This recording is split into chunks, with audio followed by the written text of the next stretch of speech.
तो क्या हालचाल, उम्मीद है आप लोग बहुत बढ़िया होंगे और साथ ही साथ आपकी पढ़ाई लिखाई भी बहुत अच्छे तरीके से चल रही होगी। तो आज का जो हमारा टॉपिक है ये काफ़ी ज़्यादा इंटरेस्टिंग होने वाला है आप लोगों के लिए। अब आप लोग सोच रहे होंगे कि ऐसा कौन सा टॉपिक है जो कि बहुत ही ज़्यादा इंटरेस्टिंग है, क्योंकि मैथ्स तो वैसे ही हमें इंटरेस्टिंग लगती है नहीं, तो फिर ये टॉपिक कैसे इंटरेस्टेड हो सकता है ना। बट ओके, टॉपिक पर जाने से पहले कुछ चलो बात करते हैं।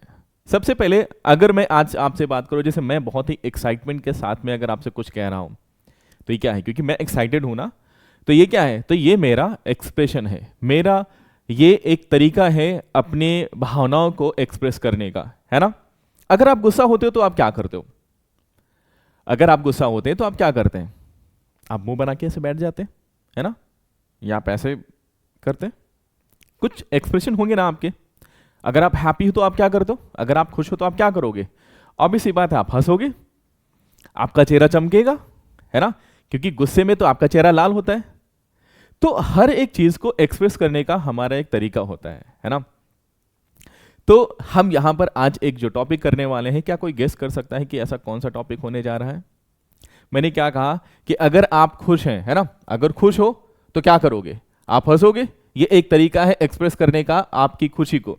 अगर आप गुस्सा हो तो आपका चेहरा लाल होगा, आप किसी से सही से बात नहीं करोगे। ये क्या है? ये एक तरीका है, एक एक्सप्रेशन है आपका किसी को एक्सप्रेस करने का, अपनी भावनाओं को एक्सप्रेस करने का। अब इतनी बार मैंने ये वर्ड यूज ही कर लिया, तो मैं आपको बता ही देता हूं कि क्या हम पढ़ने वाले हैं। तो हम यहां पर स्टार्ट करने वाले हैं एक बहुत ही अच्छा टॉपिक जिसका नाम है अलजेब्राइक एक्सप्रेशन हियर। अब देखो, एक अलजेब्राइक एक्सप्रेशन की अगर हम बात करते हैं तो हम पहले एक्सप्रेशन की ही बात करते हैं ना। ये है क्या एक्चुअली? देखो, जब भी आप कुछ एक्सप्रेस करना चाहते हो, है ना, जैसे मैं बोल रहा हूं, तो कभी कभी आपको याद होगा कि आप एक गेम भी खेलते हैं, है ना, कि कुछ इशारों में कोई कुछ बोलता है और हम उसको गेस करते हैं, है ना। तो वो जो इशारों में हम बोलते हैं क्या है, वो है एक तरीका कुछ चीज को व्यक्त करने का, कुछ ही चीज को एक्सप्रेस करने का, है ना।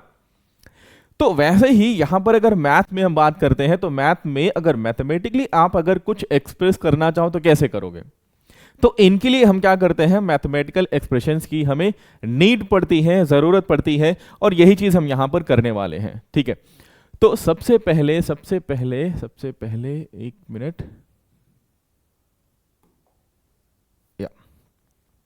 तो हम यहां पर पढ़ने वाले हैं एक्सप्रेशंस को। एक्सप्रेशन क्या होती है मैंने आपको बता दिया कि किसी चीज को एक्सप्रेस करना ही एक्सप्रेशन कहलाता है।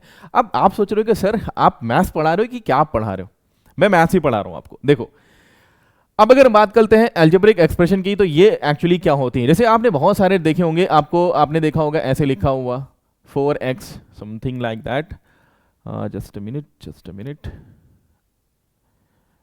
ओके, सो रेड कलर लेते हैं, अच्छा ब्लैक लेते हैं, ये बहुत अच्छा रहता है। हाँ, तो अगर जैसे आपने देखा होगा, आपने ऐसे लिख रखा हुआ देखा होगा कि 3x + 9, है ना, या आपने लिखा हुआ देखा होगा बुक्स में 2x - 10, है ना, इस टाइप से आपने कुछ देखा होगा। आपने इक्वेशंस भी देखी होंगी। अच्छा, अब अगर चलो बात आ ही गई है, तो पहले एक बात बताओ मुझे, जैसे मैंने ये अगर लिख दिया, तो ये क्या है? ये क्या है? हाँ, मुझे पता है, आपने पढ़ा है इसको, इसलिए मैं आपसे पूछ रहा हूं कि ये क्या है। तो हाँ, अब आप यही कहोगे कि सर ये तो एक एक्सप्रेशन है ना, कि क्या है? इक्वेशन है। क्या बोलोगे? इक्वेशन है। देखो, यहां पर इक्वल्स का साइन लगा हुआ है ना, और साथ ही साथ हमारे पास लेफ्ट हैंड साइड में कुछ लिखा हुआ है और हमारे राइट हैंड साइड में कुछ लिखा हुआ है। तो हम इसको क्या बोलेंगे? ये हमारी क्या हो गया? ये हमारी एक इक्वेशन हो गई, है ना।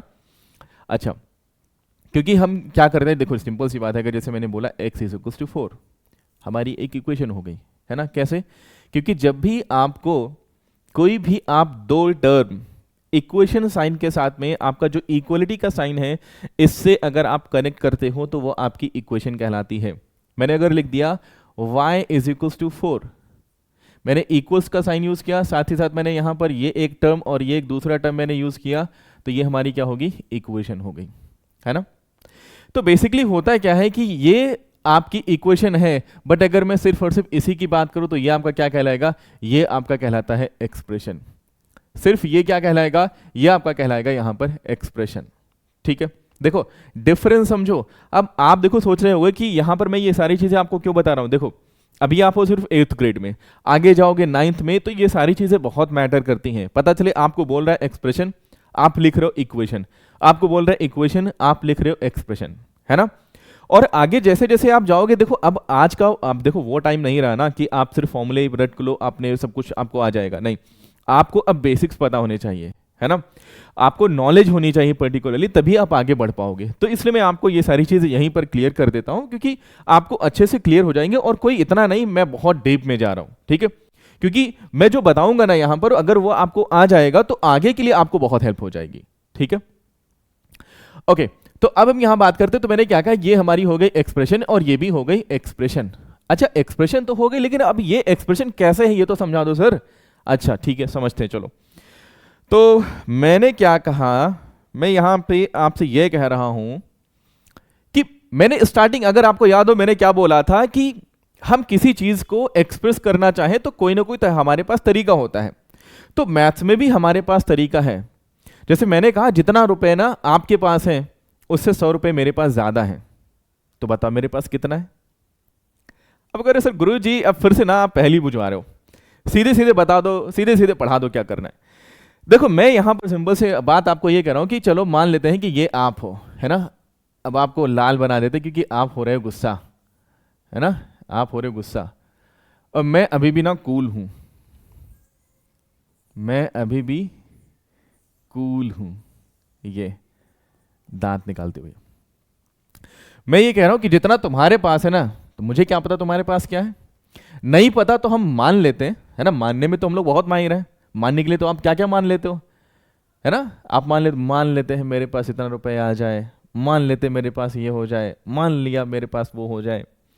तो हम मान लेते हैं आपके पास ना अगर x रुपीज हैं, ठीक है, अगर आपके पास x रुपीज हैं तो आपसे तो 100 ज्यादा है ना मेरे पास, तो क्या मैं ये कह सकता हूं कि मेरे पास x प्लस 100 रुपीज हैं, है ना। हाँ बिल्कुल कह सकते हैं। तो ये यहां पर क्या बनी जाकर के, ये जो मैं आपको वर्डिंग में बोल रहा था, जो मैं आपसे कह रहा था, अब मैथमेटिकली मैंने आपको यहां पर इसको लिख करके दिखा दिया। अब तुम कुछ भी ले लो, तुम्हारे पास कितने भी रुपए क्यों ना हो जाएं, तुम 1000 बोलो, तुम 10,000 बोलो, तुम 20,000 बोलो, तुम्हारा जो मन करे वो बोलो, लेकिन अगर तुम यहां पर रखोगे ना इस एक्सप्रेशन पे, तो हमेशा तुम मुझे सही पाओगे। कैसे? मैंने कहा चलो ठीक है, तुम कह रहे हो चलो सर अगर एक बात बताओ, अगर मेरे पास 100 रुपए हैं तो आपके पास कितने होंगे? भाई सिंपल सी बात, आपसे 100 रुपए ज्यादा होंगे, यानी कि मेरे पास 200 हो जाएंगे। अगर तुम्हारे पास 1000 रुपए हैं तो मेरे पास कितने होंगे? आपसे 100 रुपए ज्यादा, यानी कि मेरे पास कितने हो जाएंगे? 1100 रुपए हो जाएंगे। अगर आपके पास 10,000 रुपए हैं तो मेरे पास कितने हो जाएंगे? मेरे पास 10,100 रुपए हो जाएंगे, है ना। तो ये होती है हमारी एक्सप्रेशन, ठीक है। अब आपको अगर यहां पर दिख रहा हो तो भाई हमने यहां पर इस एक्सप्रेशन को बनाने के लिए क्या किया है, इस एक्सप्रेशन को बनाने के लिए हमने यहां पर ये 2 टर्म यूज किए हैं। क्या? एक तो मैंने यूज किया है यहां पर x, दूसरा मैंने यूज किया यहां पर ये 100। अब अच्छा ये क्या होते हैं? तो ये आपको पता है जितने भी आप अल्फाबेटिकल लेटर्स आप यूज करते हो ये सारे के सारे आपके कहलाते हैं, अलजेब्रा में कहलाते हैं ये वेरिएबल, ठीक है ना। अच्छा वेरिएबल क्यों बोलते हैं इनको? वेरिएबल इसलिए बोलते हैं क्योंकि इनकी जो वैल्यू होती है ना ये वैरी करती रहती है। जैसे आपका मन है ना हमेशा मचलता रहता है, कभी ये तो कभी वो, है ना।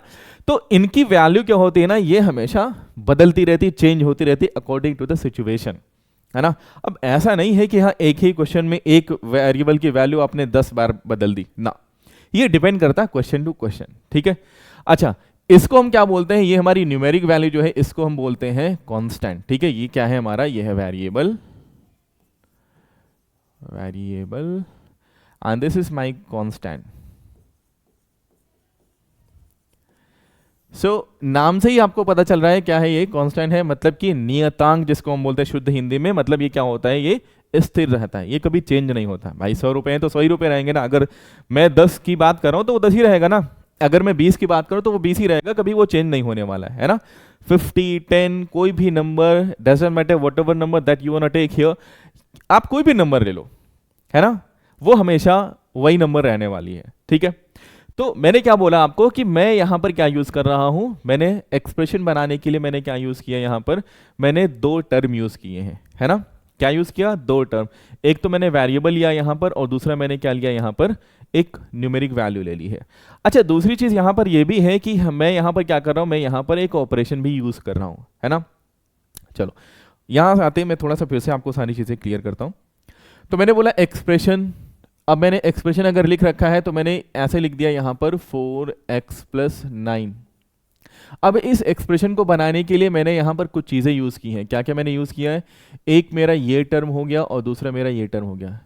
अब आप कह रहे हो सर आप बार बार एक वर्ड और बोल रहे हो, लेकिन आप उसके बारे में बता नहीं रहे हो मुझे। क्या टर्म, ये टर्म होता क्या है। देखो अगर मैं टर्म की बात करता हूं तो ये क्या होता है, ये एक कॉम्बिनेशन होता है। क्या होता है, एक कॉम्बिनेशन होता है। किसका कॉम्बिनेशन होता है, ये एक वेरिएबल और एक न्यूमेरिक वैल्यू यानी कि कांस्टेंट का एक कॉम्बिनेशन होता है। तो क्या हर एक टर्म ऐसे होता है, हाँ बिल्कुल होता है। सर आप इसको भी तो टर्म बोल लो, कहाँ है यहाँ पर ये दोनों चीजें, यहां पर आप दिखाओ मुझे वेरिएबल कहाँ है, नहीं है ना। अरे अच्छा रुको, यहां पर तो आप साफ साफ कह रहे हो ये है ना, ये न्यूमेरिक वैल्यू है, ये वेरिएबल है और ये यहां पर एक टर्म बन गया, है ना। लेकिन ये टर्म कैसे हुआ ये तो समझाओ गुरुजी। अब देखो आपको पता है, अगर किसी भी नंबर की पावर अगर आप जीरो कर देते हो, है ना, किसी भी नंबर की पावर अगर आप जीरो कर देते हो तो वो किसके बराबर होता है, एक के बराबर होता है। अब देखो ये भी, अब देखो मैं बताने पर आऊं तो मैं बहुत कुछ बताने के लिए, अब ये क्यों होता है ये भी मुझे आपको बताना पड़ेगा। लेकिन अभी आप फिलहाल के लिए इतना समझ लो कि a⁻0 अगर किसी भी नंबर की पावर 0 होगी तो 1 के बराबर होगा।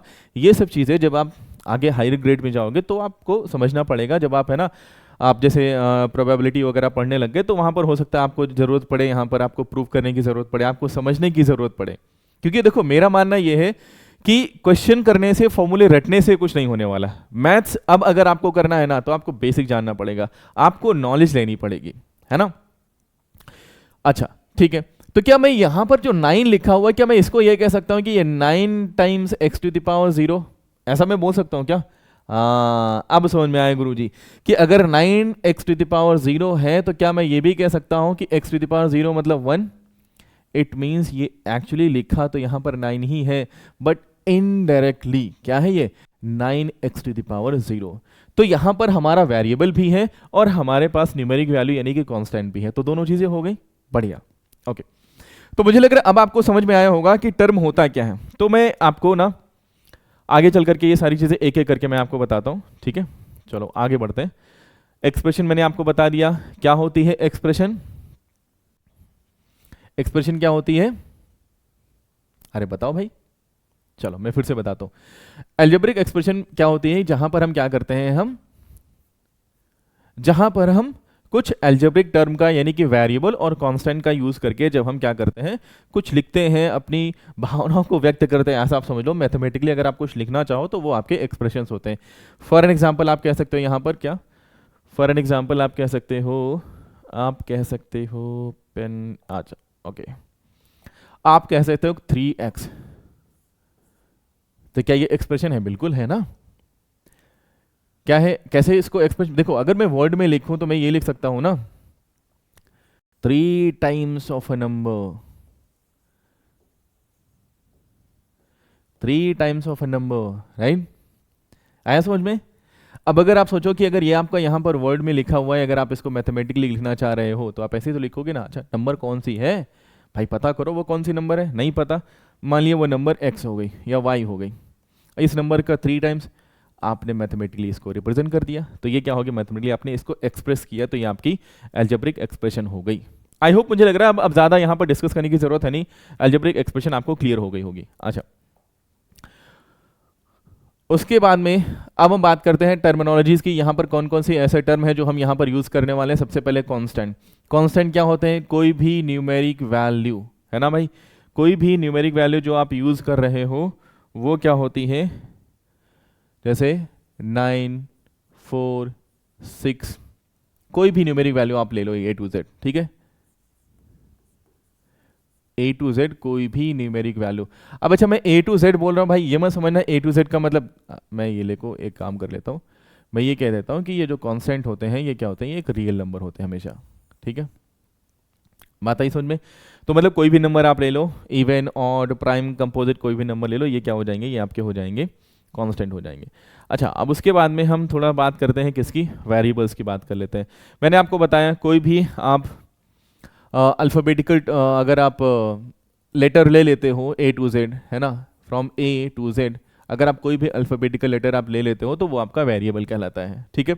अच्छा, अब जनरली क्या होता है, हम यहाँ पर x, y, z, है ना, आजकल तो मतलब यही ट्रेंड चल रहा है, इसको हम z की जगह z बोलने लग गए, और A, B, C, D, तो यही जनरली हम यूज़ करते हैं, है ना, ये सारे हैं। बाकी आप अगर यूज़ कर रहे हैं तो आपकी मर्जी है, क्योंकि आप पे डिपेंड करता है कि आप कौन सा वेरिएबल लेना चाहते हो, आप कुछ भी ले सकते हो, ठीक है। अच्छा, वेरिएबल की बात हो गई। वेरिएबल के बाद में आ जाते हैं टर्म पर। ऑलरेडी मैंने आपको देखो बता के रखा हुआ है कि टर्म क्या होते हैं। टर्म जो है ये कॉम्बिनेशन होते हैं, किसका किसका कॉम्बिनेशन होते हैं, ये वेरिएबल और कांस्टेंट का टर्म, ये कॉम्बिनेशन होते हैं, ठीक है।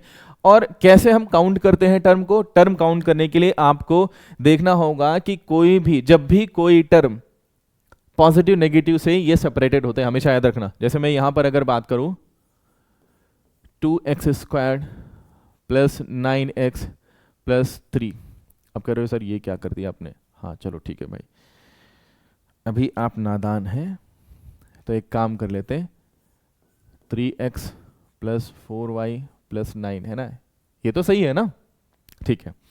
तो यहां पर क्या हुआ, देखा आपने, यहां पर 3x फिर आया प्लस का साइन यहां पर, तो ये हो गया एक टर्म आपका, 4y फिर यहां पर प्लस का साइन, तो ये हो गया सेकेंड टर्म आपका, फिर ये हो गया आपका थर्ड टर्म आपका, ठीक है। तो ये ऐसे आपके टर्म आप काउंट करते हैं। कैसे काउंट करेंगे, ये पॉजिटिव या नेगेटिव साइन से सेपरेटेड होते हैं, ठीक है। तो कहीं भी किसी भी एक्सप्रेशन में, जैसे आपको यहाँ पर 39 माइनस 4xy प्लस 3x ये मिल गया आपको, तो ये आपका एक टर्म हो गया, क्यों, क्योंकि इसके बाद में एक नेगेटिव साइन है। फिर ये दूसरा टर्म होगा, क्यों, क्योंकि इसके बाद में पॉजिटिव साइन है। फिर ये 3x, इसके बाद में कुछ भी नहीं है, तो 3 टर्म आपके हो गए यहाँ पर, ठीक है। तो ऐसे हम क्या कर लेते हैं, टर्म्स को काउंट कर लेते हैं। अब आपके से टर्म का यूज़ क्या होता है, देखो टर्म का यूज़ होता है ना, ये आगे चल करके हम पढ़ेंगे कि क्या क्या इनका यूज़ होता है, उसके अकॉर्डिंग हम बात करेंगे। ओके, बात आते हैं यहाँ पर हम पॉलिनोमियल्स की बात करते हैं। पॉलिनोमियल देखो होती क्या है, देखिए एक बात आप सिंपल सी बात समझ लीजिए यहाँ पर, देखिए मैं पेन सेलेक्ट कर लेता हूँ। अच्छा, इससे पहले ना थोड़ा सा और भी चीज़ें कुछ पहले हम देख लेते हैं, पॉलिनोमियल कोफिशिएंट है ना, ये भी चीज़ें कुछ देख लेते हैं। तो देखो, जैसे मैं अगर मैं कोफिशिएंट की बात करूं तो कोफिशिएंट क्या होता है, कोई भी आपका न्यूमेरिक वैल्यू जो कि कोई भी अगर आपका वेरिएबल है उसके साथ में अगर मल्टीप्लाइड है तो वो आपका कोफिशिएंट कहलाता है। मतलब 4x ये आपका वेरिएबल, ये आपकी न्यूमेरिक वैल्यू, तो ये क्या हो गया आपका, ये हो गया आपका कोफिशिएंट हो गया, ठीक है। ऑल्दो इसको आप क्या बोलते हो, ये आपका यहाँ पर ये कांस्टेंट है ना, बट क्योंकि हम मल्टीप्लिकेशन में ले रहे हैं यहाँ पर किसी वेरिएबल के साथ में, तो जब भी आपको किसी वेरिएबल के साथ में कोई कांस्टेंट टर्म अगर मिल जाता है तो वो क्या कहलाता है, आपका कोफिशिएंट कहलाता है। सो फॉर एन एग्जांपल अगर मैं यहाँ पर ये कह रहा हूँ कि 3x प्लस 9y, तो आप यहाँ पर कोफिशिएंट बताओ x और y के, तो x का कोफिशिएंट क्या हो जाएगा, 3 हो जाएगा, y का कोफिशिएंट क्या हो जाएगा, 9 हो जाएगा यहाँ पर, ठीक है। अच्छा, अब एक बात और आ जाती है, जैसे अगर मैंने ये पूछ लिया 3xy, अगर मैं आपसे पूछूं कि y का कोफिशिएंट बताओ तो क्या होगा, मुझे पता है बहुत सारे लोग गलत करने वाले हैं, तो मैं क्या कह रहा हूं, मैं y का कोफिशिएंट पूछ रहा हूं, इसका मतलब ये नहीं सिर्फ 3 होगा, y को छोड़ करके बाकी सब कुछ आपका कोफिशिएंट होगा, यानी कि ये 3x पूरा का पूरा आपका कोफिशिएंट हो जाएगा। उम्मीद है आपको क्लियर होगा ये। अगर मैं x का कोफिशिएंट पूछता तो फिर आप 3y पूरा का पूरा यहां से कह देते कि 3y आपका कोफिशिएंट हो जाएगा, ठीक है। ओके, चलो उसके बाद में कोफिशिएंट की बात हो गई। अब आगे चलते हैं भाई, आगे कौन से टर्म और बचे हैं। देखो सारे के सारे टर्मिनोलॉजीज जो भी यहाँ पर बची हुई हैं वो सारी चीज़ें हम यहाँ पर पढ़ लेंगे। ओके, अब हम बात करते हैं डिग्री ऑफ अ पॉलिनोमियल। ये क्या होती है, किसी भी पॉलिनोमियल की डिग्री क्या होती है। पहले तो आप ये समझो ये पॉलिनोमियल होती क्या है ना, पॉलिनोमियल ये होती क्या है।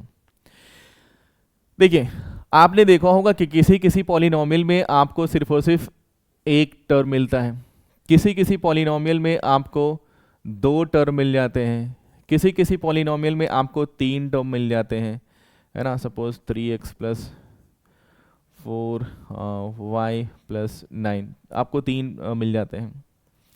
तो जब भी एक टर्म होगा तो वो क्या कहलाएगी, वो आपकी मोनोमियल कहलाएगी, है ना। तो वो आपकी मोनोमियल कहलाएगी अगर सिर्फ एक टर्म होगा किसी एक्सप्रेशन में। अगर किसी एक्सप्रेशन में 2 टर्म होते हैं तो वो आपकी बाइनोमियल कहलाती है। क्या? बाइनोमियल। और किसी एक्सप्रेशन में अगर आप ये कह सकते हो कि अगर 3 टर्म होते हैं तो वो ट्राइनोमियल कहलाती है। और किसी एक्सप्रेशन में अगर 3 से ज्यादा अगर टर्म हो जाए तो वो फिर आपकी क्या कहलाती है, पॉलिनोमियल।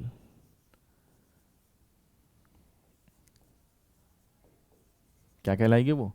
पॉलिनोमियल कहलाएगी। उम्मीद करते हैं कि आपको ये क्लियर हो चुका होगा कि किसी एक्सप्रेशन में अगर एक टर्म है तो मोनोमियल, अगर 2 टर्म है तो बाइनोमियल, और अगर 3 टर्म है तो ट्राइनोमियल हो जाएगी। ठीक है। अच्छा, तो एक क्वेश्चन मुझे आप बताओ जरा, जैसे मैंने लिखा यहां पर 3y plus 2x plus 9y, इसमें ये कौन सी पॉलिनोमियल है? मतलब मोनोमियल है, बाइनोमियल है, ट्राइनोमियल है, क्या है? हाँ, मुझे पता है सभी लोगों का आंसर क्या आएगा। सर देखो, आपने बोला था कि जब भी पॉजिटिव नेगेटिव कोई साइन मिल जाए तो वहां से हम टर्म पता कर सकते हैं। तो मैंने कहा 1 टर्म हो गया, 2 टर्म हो गया, 3 टर्म हो गया। और सर अभी आपने बोला कि अगर 3 टर्म है तो ट्राइनोमियल, 2 टर्म है तो बाइनोमियल, और अगर 1 टर्म है तो मोनोमियल। अरे लेकिन मैंने ये थोड़ी कहा था कि सेम होने चाहिए। देखो यहां पर है 3y, यहां पर है 9y, तो ये दोनों हो गए लाइक टर्म। अरे सर अब ये मतलब ना आप चीटिंग कर रहे हो। क्यों? आपने बताया नहीं ये लाइक टर्म होते क्या हैं।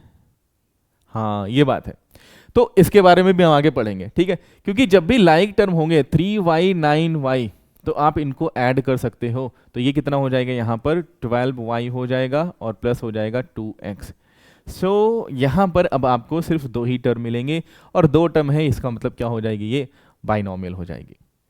ठीक है, बढ़िया। चलो okay, like and unlike term अब बात कर लेते हैं। हाँ थोड़ा सा सीक्वेंस गड़बड़ हो गया, ये लाइक एंड अनलाइक टर्म पहले लेकर के आना चाहिए था, है ना, ताकि आपको क्लियर रहता। हाँ अरे कुछ तो सस्पेंस रखेंगे ना। हाँ देखो, लाइक टर्म क्या होते हैं? लाइक टर्म मतलब जिनको हम पसंद करें, ऐसा कुछ। भाई सिंपल सी बात है, अगर कोई आपके जैसा है तभी तो आप उसको पसंद करोगे, है ना। या अगर कोई आपके मन का करता है तभी तो आप उसको पसंद करोगे, अगर आपके मन का नहीं कर रहा आप नहीं पसंद करोगे। तो वैसे ही अगर हम लाइक टर्म की बात करते हैं तो ऐसा टर्म जो सेम वेरिएबल और सेम पावर भी रखता हो, है ना। For an example 2x 3x 4x, ये सब क्या है, ये लाइक टर्म है। कैसे? और या अगर मैं बात कर लूं 9y squared 3y squared 16y squared y squared, है ना। तो ये सब क्या है, ये सब आपके लाइक टर्म है। क्यों? मैंने क्या बोला कि वो सारे के सारे टर्म जिनमें same variable with the same exponent अगर हो तो फिर वो आपके लाइक टर्म कहलाते हैं। अब देखो यहां पर x to the power 1, x to the power 1, x to the power 1, अरे कुछ भी पावर नहीं, इसका मतलब 1 है ना। जहां कुछ भी नहीं उसका मतलब 1 है वहां पर, है ना। तो x to the power 1, x to the power 1। यहां पर y वेरिएबल देखो, y यहां पर भी y, यहां पर भी y, यहां पर भी y, बट यहां पर देखो पावर 2, यहां पर भी पावर 2, यहां पर भी पावर 2, यहां पर भी पावर 2। तो मैं देखो मैंने कांस्टेंट की बात करी नहीं करी, मैंने क्या कोफिशिएंट की बात की नहीं की। इसका मतलब कोफिशिएंट से फर्क ही नहीं पड़ता है कि वो कुछ भी क्यों ना हो, वेरिएबल सेम होना चाहिए और उसकी पावर सेम होनी चाहिए। तो यहां पर अगर मैं 2x की बात करूं, अगर मैं 3x की बात करूं, या मैं 4x की बात करूं, तो मैं यहां पर इन कांस्टेंट, ये जो हमारे कोफिशिएंट है इनकी मैं बात ही नहीं कर रहा हूं। मैं सिर्फ और सिर्फ यहां पर किसकी बात कर रहा हूं, मैं x जो हमारे वेरिएबल्स हैं और इनकी जो पावर मैं उनकी बात कर रहा हूं। तो इसका मतलब ये हुआ कि सिर्फ और सिर्फ आप एक्सपोनेंट को देखो, है ना, मतलब पावर देखो और वेरिएबल देखो कि वेरिएबल क्या है। अगर वो सेम है इसका मतलब वो लाइक टर्म है, अगर वो सेम नहीं इसका मतलब अनलाइक टर्म है। कैसे? फॉर एन एग्जांपल अगर मैं इनकी बात कर लूं, अगर मैं इनकी बात करूंगा तो यहां पर क्या होगा कि यहां पर देखो पहली बात तो वेरिएबल ही डिफरेंट हो गए, तो ये तो ऐसे ही अनलाइक टर्म हो गए। अच्छा अगर मैं ऐसे कुछ ले लूँ, अगर मैं ले लेता हूँ 9x² और अगर मैं x ले लेता हूँ, वेरिएबल तो सेम है लेकिन पावर यहां पर x है और यहां पर है पावर 2, है ना, पावर यहां पर है x और यहां पर है 2, इसलिए ये हमारे हो जाएंगे अनलाइक टर्म। और अनलाइक टर्म में एडिशन सब्ट्रैक्शन अगर आपको कुछ करना है तो ये एज इट इज आप लिख दोगे, कुछ नहीं कर सकते इसमें। ये कहते हैं हमारे तुम कुछ नहीं कर पाओगे, हमारे साथ ना तुम हमें जोड़ पाओगे ना हमें घटा पाओगे। ये कहते हैं अगर तुम कुछ कर सकते हो ना तो या तो हमें तुम मार दो और या तो तुम हमें बढ़ा दो, है ये क्या मतलब? अरे ये कह रहे हैं कि अगर या तो तुम मुझे मल्टीप्लाई कर लो तो मेरी पावर को बढ़ा दोगे और या तो तुम मुझे डिवाइड कर दो तो मेरी पावर्स को घटा सकते हो, बस यही काम कर सकते हो। तो फिलहाल अभी हम बात करेंगे सिर्फ और सिर्फ एडिशन और सब्ट्रैक्शन की, यहां पर बात करेंगे, ठीक है। तो अगर अनलाइक टर्म है तो कुछ नहीं कर सकते मेरे लाल, सिर्फ और सिर्फ ऐसे ही अगर एडिशन करना है तो पॉजिटिव साइन लगा करके लिख दो, अगर सब्ट्रैक्शन करना है तो नेगेटिव साइन लगा करके लिख दो एज इट इज, कुछ नहीं कर पाओगे। सिर्फ कुछ कॉमन ले सकते हो अगर आप चाहो तो, जैसे मैं चाहूं यहां से तो x में कॉमन ले लेता हूं, तो यहां पर बचेगा 9x + 1। भाई यहां से x कॉमन लिया तो यहां पर 9x बचा, यहां से x कॉमन ले लिया तो सिर्फ 1 बचा, है ना। तो ये ऐसे में ले सकता हूं, बाकी मैं कुछ नहीं कर सकता यहां पर। बट अगर मैं यही लाइक टर्म की बात करता, अगर मैं लाइक टर्म को ऐड करूं, जैसे अगर मैं यहां पर 2x और 4x को अगर मैं ऐड करूं तो भाई सिंपल सी बात है, अब क्या होगा जब भी हमें लाइक टर्म मिलेंगे तो हमें सिर्फ और सिर्फ यहां पर कोफिशिएंट देखने क्या है, उनको ऐड कर दो बस। सो 4 + 2 डायरेक्टली हो गया 6 और आप रख दो यहां पर कोफिशिएंट। अच्छा एक्चुअली हो क्या रहा है यहां पर, देखो समझो, यहां पर ये क्या हो रहा है कि अगर मैं यहां पर भी x है यहां पर भी x है, अगर मैं x कॉमन ले लेता हूं, ठीक है ले लिया भाई, तो यहां से बचेगा 2, यहां से बचेगा 4, बीच में पॉजिटिव का साइन था तो वो हमने लगा दिया, 4 + 2 क्या हो गया 6, और यहां पर x 6 टाइम्स x, अगर चाहो तो क्या आप ये लिख सकते हो 6x। तो एक्चुअली ये 6x कैसे मिल रहा है, जब आप यहाँ पर 2 और 4 ये जो हमारे कोफिशिएंट थे इनको जब हम ऐड कर रहे हैं तो डायरेक्टली हमें 6x मिल रहा है ना। तो इसका मतलब ये हुआ कि जब भी हम एडिशन या सब्ट्रैक्शन की बात करते हैं लाइक टर्म में, फॉर एग्जांपल अगर मैं बात करता हूँ 3y² और y², अगर मुझे क्या करना है यहाँ पर सब्ट्रैक्शन करना है तो मैं सब्ट्रैक्शन का साइन लगाऊंगा यहाँ पर, ठीक है। अब मैंने क्या बोला आपको, अब यहां पर अगर लाइक टर्म है, पहली बात तो ये देखो, अगर लाइक टर्म है तो हमें फिर वेरिएबल से मतलब नहीं है, फिर हमें किससे मतलब, हमें सिर्फ न्यूमेरिक वैल्यू से मतलब, यानी कि कोफिशिएंट से मतलब है।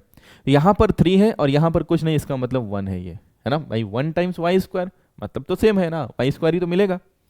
तो क्या करना है, सिर्फ और सिर्फ न्यूमेरिक वैल्यू सॉल्व करो, तो 3 पॉजिटिव 1 नेगेटिव, इसका मतलब 2 मिलेगा आपको, और फिर आपका जो वेरिएबल है वो रख दो 2y², दैट्स इट, बस सिंपल, है ना, हलवा खाने जैसा है बिल्कुल।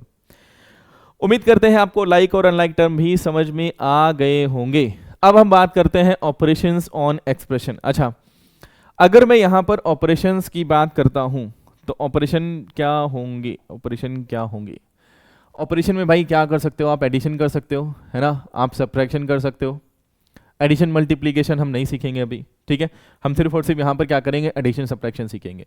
तो अगर मैं ऑपरेशन की बात करता हूँ तो ऑपरेशन क्या क्या हो जाएंगे यहाँ पर, जैसे कि 3x और मेरे पास क्या है 4y 9x², और साथ ही साथ यहाँ पर अगर मैं लिख देता हूँ 4x और 6y -6y, है ना। तो मैं आपसे पता है यहाँ पर क्या कर रहा हूँ, मैं ये कह रहा हूँ कि पहले तो एक काम करो, इनमें से लाइक टर्म ढूंढो, जो लाइक टर्म हो उनको ऐड करो, बस ये इतना सा काम करना है। अच्छा तो मैंने कहा था आपको कि वेरिएबल देखो, x मिल गया, x मिल गया और यहाँ पर भी मिल गया। फिर मैंने कहा था साथ ही साथ पावर भी देखो, x⁴1 x⁴2, ना ये नहीं साथ का है, x⁴1, इसका मतलब मुझे 3x और 4x ये 2 टर्म मिल गए, है ना, जो कि लाइक है। अब इनको ऐड करना है तो भाई यहाँ पर 3x + 4x, तो 3 + 4 क्या हो जाएगा 7 हो जाएगा और x हो जाएगा, तो ये आपका आंसर हो गया, ठीक है। अब y वाले चलो देख लेते हैं, y मिल गया, मिला, कोई मिल गया, ये भी मिल गया। अच्छा तो एक मुझे मिल रहा है यहाँ पर y⁴1, यहाँ पर भी y⁴1, तो यहाँ पर 4y हो गया और यहाँ पर -6y हो गया। मैंने क्या बोला, क्या करना है, ऐड करना है। अगर ऐड करना है तो यहाँ पर लगा दो पॉजिटिव का साइन और इनको लगा दो ऐसे ब्रैकेट्स के साथ में, ठीक है। अब देखो जब भी आप ब्रैकेट्स को ओपन करते हो पॉजिटिव नेगेटिव के साथ में, है ना, याद रखो कभी भी अगर आप सेम साइन हो, है ना, अगर मल्टीप्लीकेशन करोगे कभी सेम साइन के नंबर्स का मल्टीप्लीकेशन करो, डजेंट मैटर वो पॉजिटिव पॉजिटिव है या नेगेटिव नेगेटिव है, सो ऑलवेज आपको यहाँ पर पॉजिटिव मिलेगा। अगर कोई डिफरेंट साइन के नंबर यानी कि एक पॉजिटिव है और एक नेगेटिव है, फिर अगर आप उनका मल्टीप्लीकेशन करते हो या डिवीजन करते हो तो आपको हमेशा नेगेटिव ही मिलेगी, मतलब आनी नेगेटिव ही है। यहाँ पर पॉजिटिव है। अब अगर यहाँ पर पेरेंथेसिस सॉरी मतलब अगर ब्रैकेट लगा हुआ है तो ये क्या हो जाएगा, अगर आपने ये ब्रैकेट लगा दिया है तो यहाँ पर क्या होगा, ये मल्टीप्लीकेशन माना जाता है। तो पॉजिटिव टाइम्स नेगेटिव यानी कि एक पॉजिटिव को दूसरे नेगेटिव से मल्टीप्लाई करो, इसका मतलब क्या होगा, नेगेटिव होगा। तो यहाँ पर हो गया 4y माइनस 6y। तो मैंने क्या बताया था, जब भी लाइक टर्म मिले, लाइक टर्म पता कर लो, उसके बाद में फिर इन वेरिएबल से कोई मतलब नहीं रहता है, फिर मतलब रहता है किससे, सिर्फ और सिर्फ कोफिशिएंट से। तो 4 माइनस 6 तो यहाँ पर मिलेगा -2 और वेरिएबल रख दो अभी, तो ये आपका आंसर हो गया। That's it. ओके नाउ अगर मैं कहूँ कि ये सारे के सारे एक काम करो ना, ऐड करके लिख दो, तो भाई ठीक है। मैंने जब ऐड किया 3x और ये 4x, ये है हमारे लाइक टर्म, तो यहाँ से मिला मुझे 7x। उसके बाद में 4y और ये -6y को जो मैंने ऐड किया तो मुझे मिला यहाँ पर -2y। और ये तो भाई अनलाइक टर्म है क्योंकि ऐसा मुझे मिला नहीं कोई, है ना, बस क्योंकि ये तीनों ही अब अनलाइक हैं, इसलिए हम यहाँ पर जो जैसा साइन लेकर के आया वैसे ही लिखेंगे। अब हम यहाँ पर इनमें कुछ नहीं कर सकते, मैंने बोला था ना, अनलाइक कहता है तुम मेरा कुछ नहीं कर सकते, अगर जोड़ घटाने पे आ जाओ तो मेरा कुछ नहीं कर सकते, एडिशन सब्ट्रैक्शन में अगर आ जाओगे तो कुछ नहीं कर सकते, ऐसे ही मुझे लिख दो और छोड़ के निकल जाओ, है ना, ठीक है। ओके तो ये सारी बातें थी, उम्मीद है आपको सब कुछ समझ में आ गया होगा। अब एक बार थोड़ा सा क्विक रिवीजन करते हैं जो भी चीज़ें हमने पढ़ी हैं। तो पहले तो मैं आपसे ये पूछता हूँ सबसे पहले कि मैं यहाँ पर कुछ लिखने जा रहा हूँ, just a minute. Okay so first of all 3x और plus 9y minus 20y plus 6x minus 5 plus 0। तो मैं आपसे पूछ रहा हूं यहां पर पहले तो मुझे ही बता दो टर्म कितने, हाँ टर्म बता दो कितने हैं। अब आप करोगे हाँ सर है तो थोड़ा कंफ्यूजिंग क्योंकि आपने लगा दिया लास्ट में 0, अब इसको काउंट करें ना करें क्या करें, है ना। तो देखो 0 है उससे कोई फर्क नहीं पड़ता है ना, आप इसको हटा सकते हो, ठीक है, क्योंकि वो तो सिर्फ मैंने आपको कंफ्यूज करने के लिए लिखा हुआ था। अब यहाँ पर लाइक और अनलाइक टर्म की बात कर लेते हैं। तो देखो पहले अब ऐसे मत डिसाइड कर लेना कि हाँ 1 2 3 4 5 टर्म हो गए, नहीं 5 टर्म कैसे हो गए। मैंने कहा था कि अगर कोई लाइक टर्म मिलेंगे तो उनको आप सॉल्व कर सकते हो, सिंप्लीफाई कर सकते हो। तो भाई देखो यहाँ पर 3x मतलब x टू द पावर 1, यहाँ पर x टू द पावर 1 और कहीं x है नहीं है, तो 3x यहाँ पॉजिटिव है, 6x यहाँ पॉजिटिव है, तो क्या मैं ये कह सकता हूँ कि यहाँ पर 3x और 6x ये लिख लूँ, 9y क्योंकि y टू द पावर 1 यहाँ और y टू द पावर 1 यहाँ, तो ये हो जाएगा मेरा 20y और ये भी क्या हो जाएगा आपका लाइक टर्म हो गया। बट लास्ट में ये बच रहा है यहाँ पर 5, तो ये हो गया अनलाइक टर्म, ठीक है। इनको सॉल्व करेंगे तो 6 + 3 9x हो जाएगा, इनको सॉल्व करेंगे तो 9 - 20 तो यहाँ पर मिलेगा आपको 11y एंड -5। तो ओवरऑल मेरे पास टर्म कितने हैं, 3 टर्म है, ठीक है। कितने टर्म है, 3 टर्म है यहाँ पर। आई होप ये आपको समझ में आ गया होगा, ठीक है। अच्छा डिग्री भी यहाँ पर होती है ना, डिग्री वगैरह भी पढ़ेंगे, बट अभी फिलहाल क्योंकि कितना टाइम हो गया है, टाइम ज़्यादा हो गया है ना, तो आज नहीं पढ़ेंगे हम इस चीज़ को, ठीक है। डिग्री उसमें देखो होती क्या, मैं आपको बता देता हूँ। जो पावर होती है ना, जैसे यहाँ पर लिखा हुआ है, जो हमारी एक्सप्रेशन होती है, एक्सप्रेशन में जो हाईएस्ट पावर होता है, हाईएस्ट पावर वाला जो टर्म होता है ना, वो हमारी डिग्री कहलाती है। मतलब ये हुआ जैसे मैंने लिखा x³ प्लस xy प्लस 9, तो यहाँ पर देखो क्या है, यहाँ पर 3 है, यहाँ पर 2 है। अब मैंने कंफ्यूज कर दिया, 2 कैसे है यहाँ पर, अरे sir x to the power 1 y to the power 1 दोनों अलग अलग वेरिएबल, 2 कैसे हो गई, ये आप अपने दिमाग में रखो और इसको सर्च करो कैसे यहाँ पर 2 हो गया, है ना। तो समझने के लिए समझो, बस यहाँ पर डिग्री में समझा रहा था, क्योंकि फिर इसको क्योंकि हम बाद में पढ़ लेंगे अच्छे से, है ना, क्योंकि फिर इसमें डिग्री पर और भी चीजें बहुत आ जाती हैं।